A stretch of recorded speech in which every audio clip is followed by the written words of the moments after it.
Sweeney Todd is the demon barber of Fleet Street. That Sweeney Todd was really an archetype for everyone who had ever had any sort of revenge fantasy. He's basically a symbol for anybody who's ever wanted revenge. One of the great musicals ever written, Sondheim is definitely a genius. Put Sweeney on his rampage almost, because he destroys Sweeney's life. And also his main goal of revenge. Clark Lewis, artistic director and founder of Roustabout Theater. It talks about the fact that Sweeney Todds are sitting right there in the theater as you're listening to the music.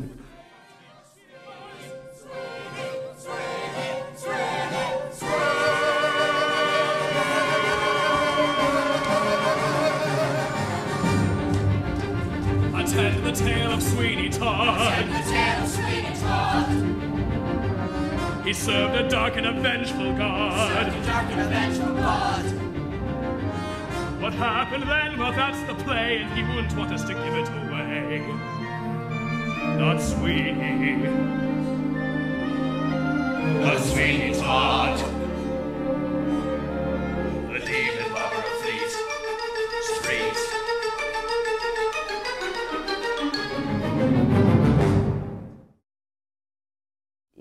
It's a place where kids can grow safely, and they can grow not only within themselves but within the community.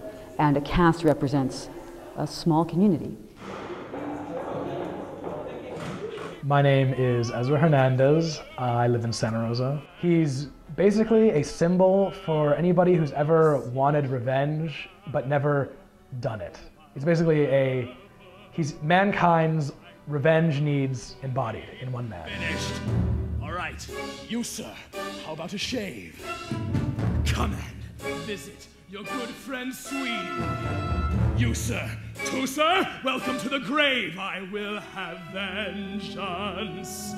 I will have salvation. You, sir, no one's in the chair. Come on, come on. Sweeney's waiting. I want you leaders, you sir, anybody, gentlemen, now don't be shy. Not one man, no, nor 10 men, nor 100 can assuage me. I will have you. So my name is Mika Burns, and I live in Sebastopol. I play Mrs. Lovett, and he comes back and she tells little lies to kind of manipulate the other lead character, Sweeney Todd. It's kind of all like unrequited love, because it's not really returned. Soon will come, soon will last. Wait. Don't you know, silly man, half the fun is to plan the plan. All good things come to those who can wait. Dearly flowers maybe, steady daisies, I don't know though, what do you think? Yes. Gillyflowers, I'd say. Nothing like a nice bowl of gillies.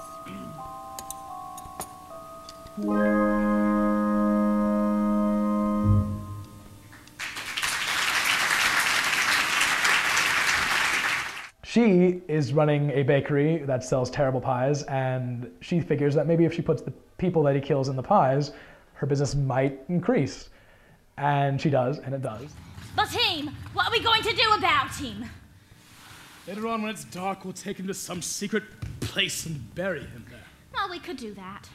I don't suppose there's any relatives going to come poking around looking for him. But you know me. Bright ideas just pop into me head, and I was thinking, seems a downright shame. Shame? Seems an awful waste. Such a nice plump frame. What's his name has, nor it can't be traced. Business needs a lift, that's to be erased. Think of it as thrift, as a gift, if you get my drift. No, seems an awful waste. I mean, with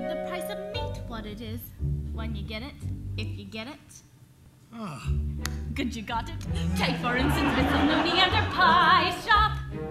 Business never better, using only pussycats and toast. Now a pussy's good for maybe 6 or 7 at the most. And I'm sure they can't compare as far as taste.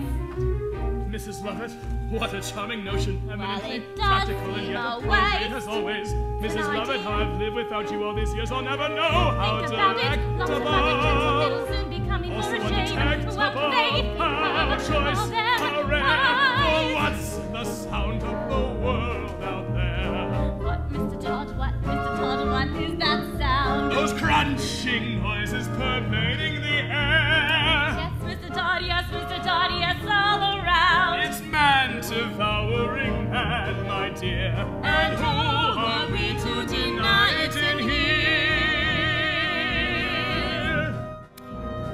Well, my name is Nick Chuba, and I live in Santa Rosa. I play Judge Turpin.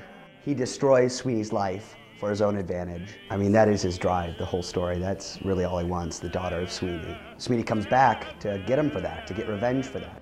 Ah, pretty women at the mirrors. In their garden, letter writing, flower picking, weather watching, how they make a man sing proof of heaven as you're living. Pretty women, sir, pretty women. Yes! Pretty women, all the pretty women. Joanna marries me Sunday, everything's set, we leave tonight. We'll be in Paris on Monday, out to that heartless tyrant's sight. You!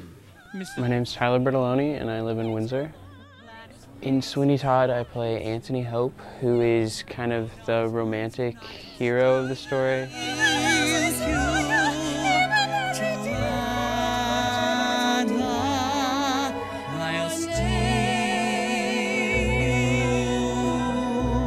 It's me you'll marry on Monday, that's what you'll do. I'm glad, St. sir. Dunstan's new. I knew I'd be with you one day, even not knowing who you were. Miss Marry Me, Marry Me, Miss Marry Me, Monday, baby me with your hand. Promise, marry me, Monday. Kiss me! Of course. Kiss me! You're sure? Kiss me! I shall. Kiss me! Oh, sir. My name is Dean Harvey and I live in Santa Rosa. I play Joanna in Sweeney Todd. She's Sweeney Todd's daughter, but neither of them know it. In this story, she falls in love with Anthony, who is a sailor that befriends Sweeney, and she's also the ward of Judge Turpin, who is sort of the villain of the piece. Kiss me! I know a place where we can go tonight. Kiss me. We have a place where we can go tonight. I loved you even as I saw you, even as it did not matter that I did not know your name.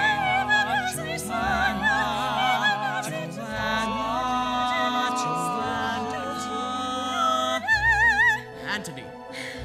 Todd. Anthony. Todd. Ladies I'm married. I'm Anthony Lucchese and I live in Sonoma.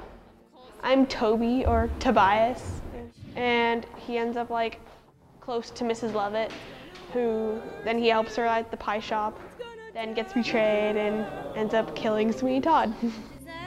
Others can desert you, not to worry, whistle, I'll be there. About a nice bonbon.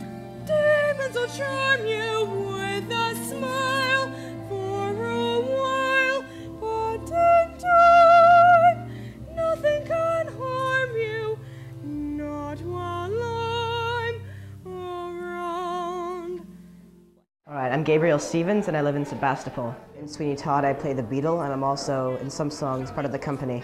He's the judge's assistant, and he goes around doing evil things for the judge. Excuse me, my lord, may I request, my lord, permission, my lord, to speak? Forgive me if I suggest, my lord, you're looking less than your best, my lord. There's powder upon your vest, my lord, and stubble upon your cheek.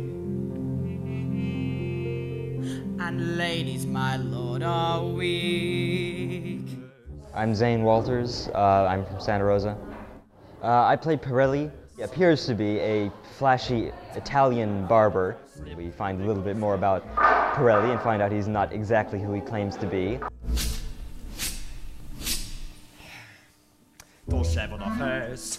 or even apart, without the smart, require the heart, the take of the art. I show you a chart, I study starting in my youth. To cut the hair, to trim the beard, to make the bread.